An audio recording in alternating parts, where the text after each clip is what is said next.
अस्सलाम वालेकुम गाइस, मेरा नाम है वकास और आप देख रहे हैं मेरा channel passion for travel and food. तो आज मैं घर पे हूँ। 2 दिन से मेरी तबीयत ठीक नहीं थी, तो मैंने कहा चलें घर पे आपके लिए व्लॉग बना देता हूँ। आज थोड़ी चीज़ें घर के बारे में आपको बता देता हूँ। जब आप माल्टा, जो मेरे दोस्त खुशकिस्मत जिनको वीज़ा लग जाता है, माल्टा पहुँचते हैं, तो उनको इधर आके क्या क्या चीज़ें फेस करनी पड़ती हैं। और स्पेशली आज मैं बताऊंगा घर के रेंट कितने हैं, घर कैसे होते हैं, और कितना टोटल कॉस्ट आ जाती है लिविंग की, फूड की और अदर यूजेस जो है उनकी कितनी कॉस्ट आ जाती है, क्या आप सेविंग कर सकते हैं। स्पेशली हम जो एशियन कम्युनिटी है, पाकिस्तानी, इंडियंस, नेपाली, बांग्लादेशी, ये ही ज़्यादातर हम ट्रैवल करते हैं, इधर आते हैं जॉब्स के सिलसिले में। तो हमें क्या क्या चीज़ें फेस करनी पड़ती हैं, क्या क्या चीज़ हमारे लिए जो हम पसंद करते हैं, जो अपने कंट्रीज़ में जो चीज़ें लाइक करते हैं खाने में, या इसके अलावा वो क्या क्या चीज़ें हैं जो हमें इधर से अवेलेबल हो जाती हैं, और कितना खर्चा कितना आ जाता है, इन चीज़ों की प्राइस क्या है। और ये चीज़ें मैंने आज आपसे शेयर करनी। और आज मैं घर पे हूँ, मेरी तबीयत बुखार पे 2 दिन से मैंने जॉब पे नहीं गया, तो मैंने कहा चलें आपसे घर पे एक लोग। तो आज मौसम यहाँ पे चेंज हो गया है, बारिश लग गई है, विंटर स्टार्ट हो गया है। तो विंटर में मैंने जैसे आपको बोला है, हर चीज़ क्वाइट भी हो जाती है। तो चलें आपको साथ साथ मैं घर भी बताता हूँ और अपना वेदर भी बताता हूँ। तो स्टार्ट करते हैं। ये हमारी सिटिंग है, सिटिंग के साथ ये हमारी बालकनी बनी हुई है। यहाँ से ये देखें बारिश लगी हुई है हल्की हल्की सी, ये आपको नज़र होगा। ये हमारा फ्लैट है और नेक्स्ट डोर हमारे लड़के हैं, इंडियंस हैं, और इस साइड पे भी हमारे इंडियंस ही रहते हैं और दोस्त हैं हमारे। तो ये सब फ्लैट हैं। और ये देखें बारिश हल्की हल्की सी लगी हुई है, मौसम बहुत अच्छा है, ये देखें। ओके, तो ये पंखा रखा हुआ है, गर्मियों में यूज़ होता है, और एसी भी यहाँ पे होते हैं। ये देखें एसी लगा हुआ है। ये सिटिंग है हमारा। ये 2 बेडरूम हमारा घर है। और अब ये आ गया, अभी मैंने चाय रखी है, तो अब इसमें पत्ती भी डालते हैं, साथ साथ आपकी गपशप भी करते हैं। तो पीछे मैंने चाय में पत्ती डाल दी। और ये अपने पतीले जो अपने यहाँ होते हैं पाकिस्तान में और इंडिया में, क्योंकि हम भाई अपने खाने के बाहर कहीं भी रह नहीं सकते। अच्छा, तो स्पेशली हम लोग पाकिस्तानी और इंडियंस, हम चपाती के बाहर रह नहीं सकते। तो ये आटा आता है भाई लैला इंडिया का है, अच्छा आटा है, तो इससे हम चपाती बना खाते हैं। क्योंकि हम तो जहाँ खाना नहीं मिले, तो रोटी चपाती खास कर नहीं मिले, तो हम तो कहते हैं हमने खाना नहीं खाया। ठीक है, तो इसी तरह हमारी अपनी यहाँ पे शॉप्स हैं, क्या नाम है, अपनी पाकिस्तानी शॉप भी हैं, इंडियन शॉप्स भी हैं, और बांग्लादेश की भी शॉप्स हैं। ठीक है, ये हमारा किचन है। ओके, ये आ गया किचन।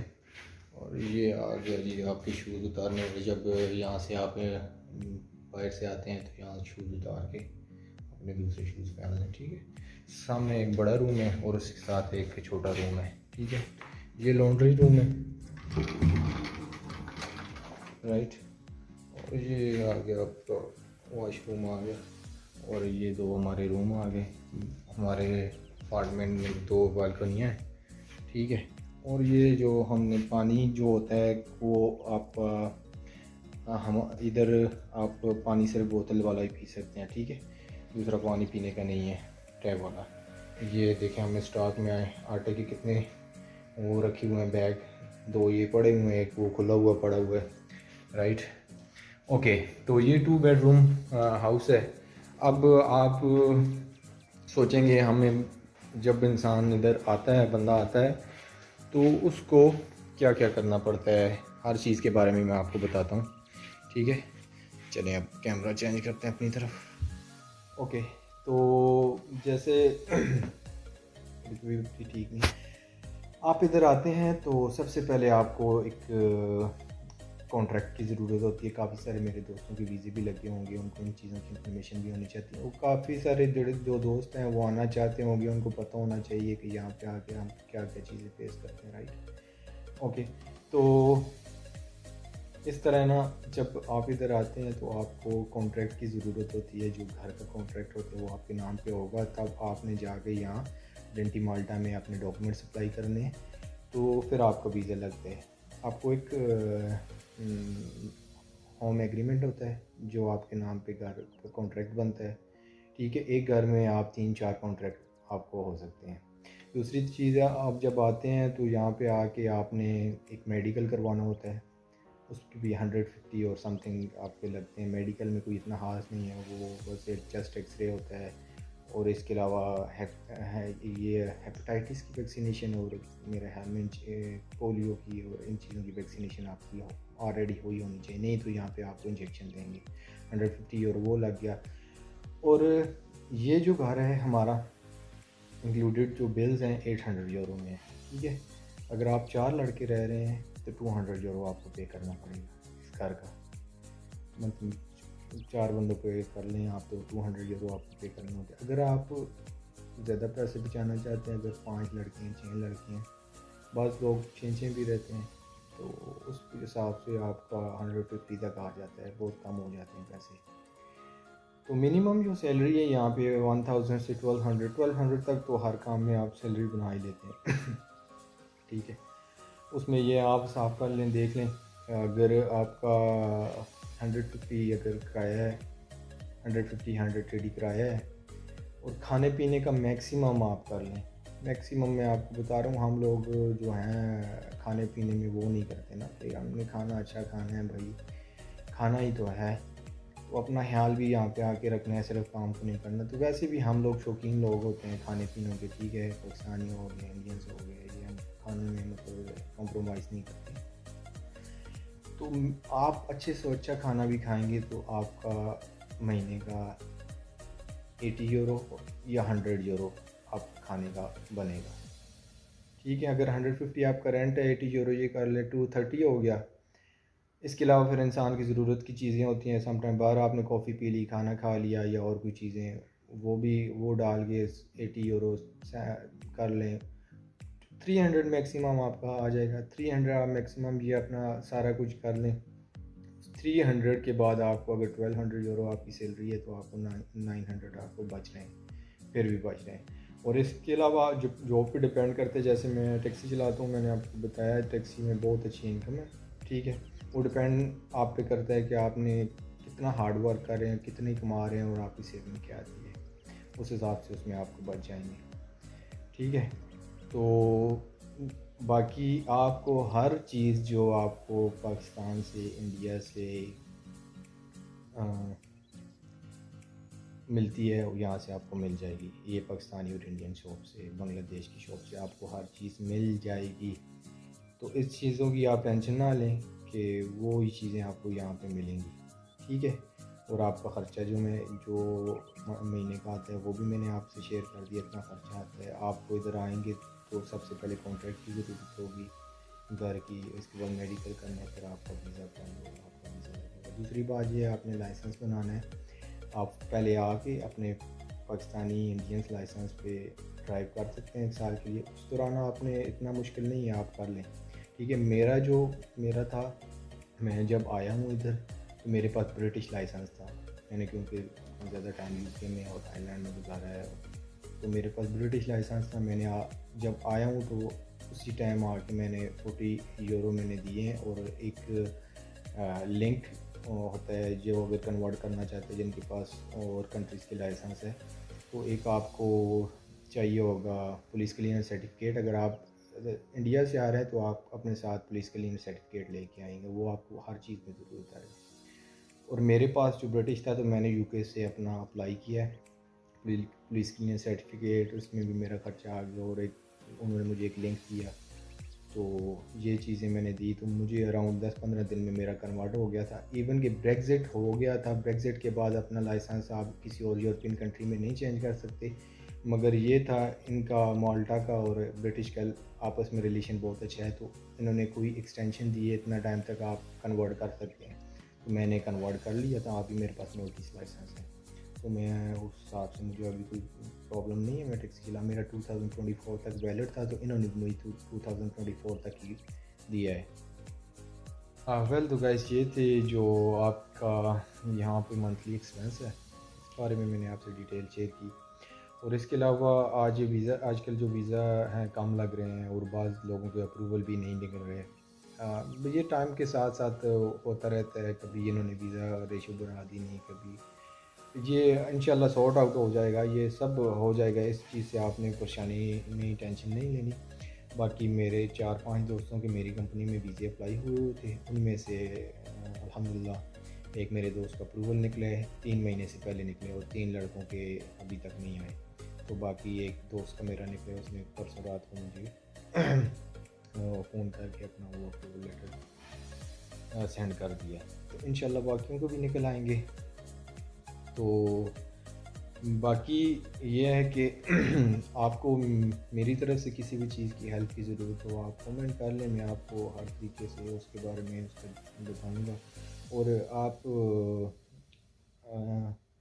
कोशिश करते रहे तो इंशाल्लाह हो जाता है काम, अल्लाह करता हो जाता है। कोशिश इंसान को करनी चाहिए, कोशिश के बगैर तो कुछ भी नहीं होता। और बाकी एक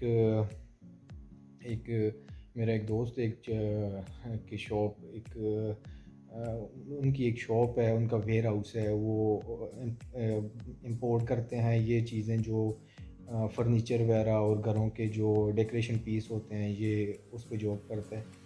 तो उसके बॉस ने उसे बोला है कि उसे दो वर्कर्स की ज़रूरत है, मतलब जो हार्ड वर्कर हों, वो सही तरीके से हार्ड वर्कर, मतलब कि सही काम कर, क्योंकि बहुत मुश्किल काम है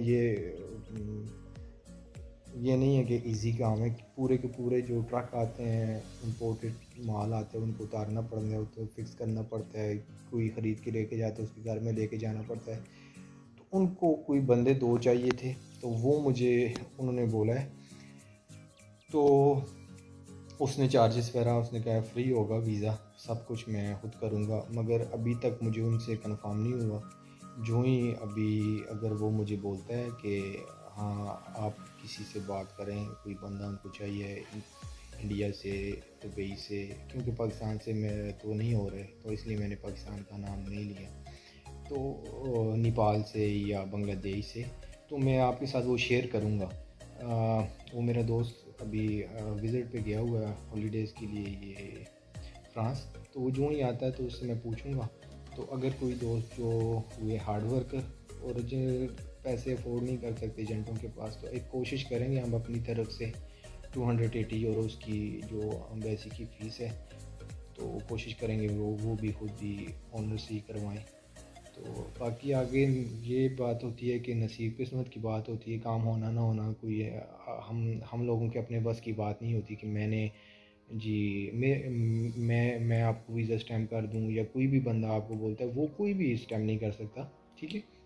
वीज़ा या अप्रूवल तो ये तो एम्बेसी और जो इमिग्रेशन होती है उनका ही काम होता है। कई लड़कों के देखें आप अप्रूवल लेटर निकल आते हैं, मगर उनका वीज़ा नहीं लगता, क्योंकि कोई एजेंट या कंसल्टेंट आपको वीज़ा नहीं दिला सकता। और मैं एक छोटी सी कोशिश कर रहा हूँ कि कोई अगर ऐसा बंदा जो गरीब है और कोई जो हार्ड वर्कर है, तो उसने मुझे बोला है, तो मेरे पास तो कोई वीज़े नहीं है, मैं ना कोई एजेंट हूँ ना कोई कंसल्टेंट हूँ, ठीक है, मैं एक आपको एडवाइस देता हूँ, कोई इस बारे में इंफॉर्मेशन प्रोवाइड करता हूँ, मगर एक उसने बोला है तो मैंने कहा आपसे शेयर कर लूँ।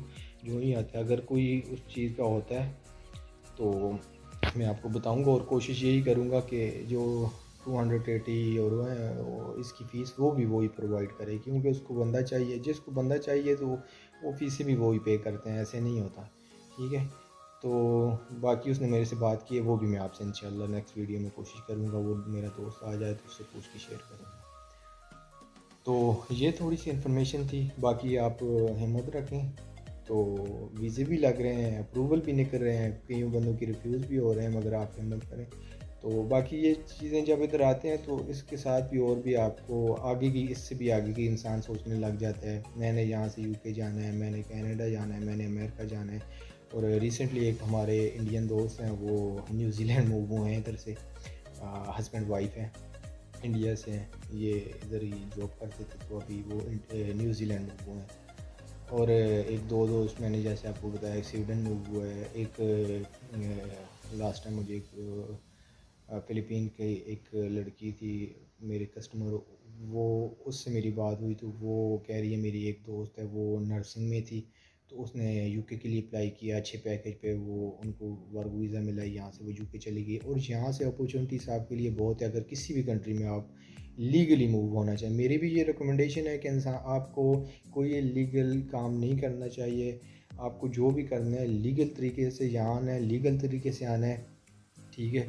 तो हर चीज़ आपके लिए आगे आसानियाँ पैदा हो जाएगी। जब इंसान यहाँ पे इलीगल हो जाता है या इलीगल तरीके से आता है तो उसके लिए बहुत परेशानियाँ टेंशनें यहाँ बन जाती हैं।